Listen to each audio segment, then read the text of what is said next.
കുറച്ച് work load ഉള്ളതുകൊണ്ട് ഉച്ചഭക്ഷണം കഴിക്കാൻ കുറച്ച് ലേറ്റ് ആയിട്ടോ. ചുങ്കം ഭാഗത്തൊക്കെ എത്താറായപ്പോൾ കൂടെ ഉണ്ടായിരുന്ന ഇർഷാദ് പറഞ്ഞു നമുക്ക് ഇവിടെ കയറാമെന്ന്.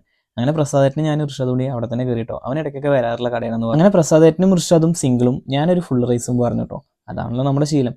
അതൊക്കെ നമ്മൾ ഇതുപോലെ പ്ലേറ്റിലേക്ക് ആക്കി നല്ല അടിപൊളി റൈസ് ആയിരുന്നു കേട്ടോ. വിശപ്പ് നല്ല കത്തി നിൽക്കുന്ന സമയമായതുകൊണ്ടേ പിന്നെ ഒന്നും നോക്കിയില്ല കേട്ടോ. നമ്മൾ വേഗം കിട്ടിയപ്പോൾ തന്നെ നല്ല ചില്ലിയും എല്ലാ ഐറ്റംസും എടുത്ത് ഇങ്ങനെ കഴിക്കാൻ വേണ്ടി തുടങ്ങി.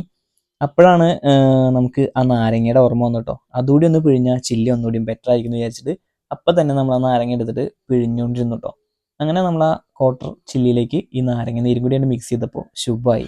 പിന്നെ കുറച്ച് നമ്മുടെ ഗ്രേവിയും കാര്യങ്ങളൊക്കെ മിക്സ് ചെയ്ത നെയ്ച്ചോറും പിന്നെ ഒരു പീസ് ചിക്കനും ഒക്കെ പാടെ കൂട്ടി ഇങ്ങനെ അടിക്കുമ്പോണ്ടല്ലോ, അതും വിശന്നിരിക്കുമ്പോൾ കഴിക്കുമ്പോണ്ടല്ലോ സ്വർഗം കിട്ടിയ ഫീലായിരുന്നു. എടുത്തു പറയാതെ വയ്യാട്ടോ. അവിടുത്തെ ചില്ലിയുടെ ടേസ്റ്റ് ഒടുക്കത്തെ ടേസ്റ്റ് ആയിരുന്നു. അതിൻ്റെ സ്മെല്ല് കേട്ടോ നമ്മൾ കയറിയത് കേട്ടോ. അപ്പോൾ നമ്മുടെ ഷോപ്പിന്റെ ലൊക്കേഷൻ വന്നിട്ട് AUP സ്കൂൾ കുമരംപുത്തൂരിന്റെ നേരെ ഓപ്പോസിറ്റ് സൈഡിലായിട്ടാണ് വരിക.